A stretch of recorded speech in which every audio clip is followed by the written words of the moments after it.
من خلف كراجات الآبو لمنطقة الدباغات. توقف العمل من قبل شركة الاتحاد العربي للمقاولات. سلمونا هالمبنى يا أخي ونحن جاهزين لأي التزامات محرقة.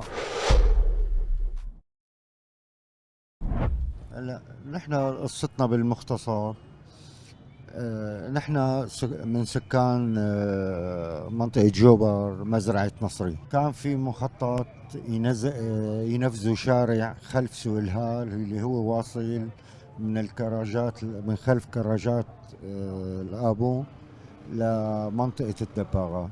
وبالفعل تم الاستملاك وتم تقدير الأمور. كان في كتير مراجعات لجهات، إن كان بالمحافظة وإن كان بالوزارة وإن كان حتى برئاسة مجلس الوزراء وحتى في القصر الجمهوري سابقا.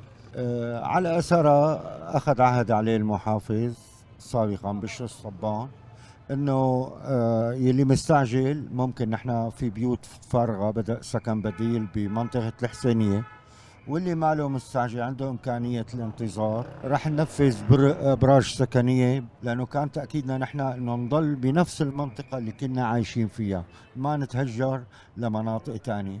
فكان هو قراره أنه رح يعطي توجيهات بتنفيذ أبراج للمنظرين بالهدم في منطقة جوبر بتنظيم شرقي باب شرقي بالزبلطاني.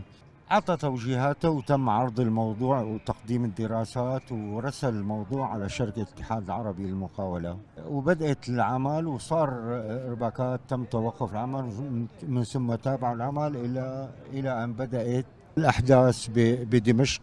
وباعتبار هذيك المنطقة اعتبروها ضمن مناطق ساخنة، توقف العمل من قبل شركة الاتحاد العربي للمقاولات، وغادر عمالة ومهندسين غادروا الموقع إلى من 2012 ل 2016 2017. المنطقة ساد فيها هدوء نتيجة المصالحات القائمة. تواصلنا مع شركة الاتحاد العربي للمقاولات، قال إنه في قطعة عسكرية موجودة. أخي إذا بس تطلع نحن ممكن نتابع. وبالفعل حاولنا على مدار 3 سنين 4 سنين لقدرنا نطالع القطعة العسكرية من الموقع. لجأنا للمحافظة انه اخي تابعونا الانجاز. المحافظ طارق كريشاتي وصرنا اجتماعين 3 معه، فهو عمل اول انذار للاتحاد العربي للمقاولات لمتابعة العمل، وثاني انذار الزمهم انه يا بيتابعوا العمل يا اما راح ينفذ على حسابهم من قبل شركه ثانيه.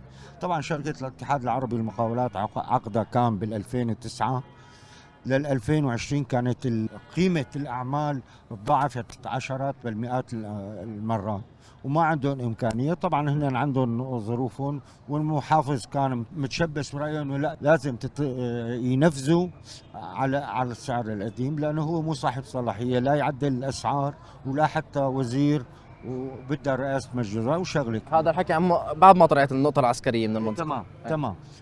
عملوا رفعوا دعوة بالقضاء الإداري مشان فسخ العقد. طبعا هن في بند بنظام العقود بيسمح لهم انه يفسخوا العقد نظرا للظروف في القاهرة. المهم رحنا لعند المحافظ، اجتمعنا فيه مرتين 3، وصلنا لحل انه اخي سلمنا على الوضع الراهن، لانه هو البناء جاهز على الهيكل، ناقصه نصف الطبقة الأخيرة فقط.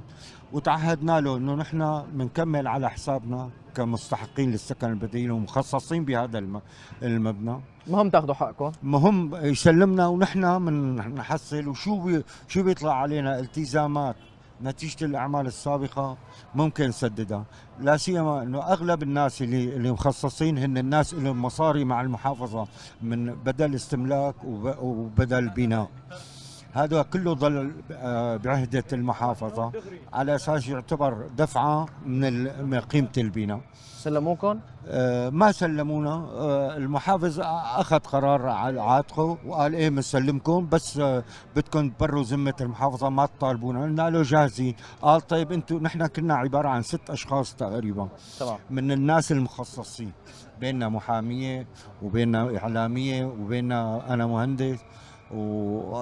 المهم بالموضوع قلنا له قال انتم بتمثلوا حالكم ولا بتمثلوا الجميع؟ قلنا له لا، هاي الكتاب من الجميع، ونحن اذا بدك بنجيب لك توكيل من الجميع. وبالفعل سوينا توكيل جمعنا الناس المخصصين وكان موجود كاتب العدل وساوينا وبدأتوا تفويض تسمي بالمحافظة؟ تفويض من الناس، جبنا لهم اياها للمحافظ، رجعنا عرضنا الموضوع عليه وعرضنا له الوكالات وعرضنا له كل الامور. يعني كان طلبنا شقين، يبعث المخططات تبع هالبناء للتسجيل العقاري لحتى نقدر لاحقا نقدر نسحب، لانه اغلبنا يعني فني وصرف ما كل مدخراته خلال فتره الازمه، عشان نسحب قرض نكمل البناء.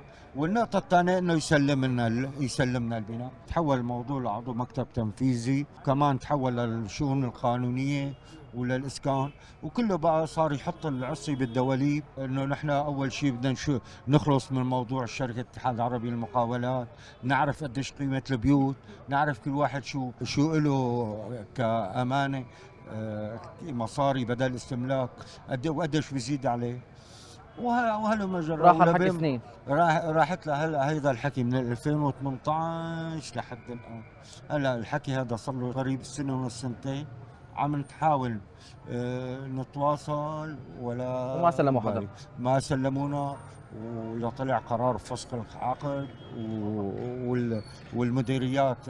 هذا الحكي بهم مديرية الإشراف لتعرف شو منفذ، بهم مديرية المالية لتعرف شو في قيم مالية مسددة، يعني أمور. مديرية الإسكان حاليا مع وصول القيادة الجديدة حاولنا نتواصل مع المحافظ عن طريق مدير مكتبه، عن طريق الجهات المعنية، فوعدوا خير، وعدوا خير، ونحن ان شاء الله متأملين خير على ايديهم انه تنحل هالقضيه دي، يسلمونا هالمبنى يا اخي، ونحن جاهزين لاي التزامات محقه.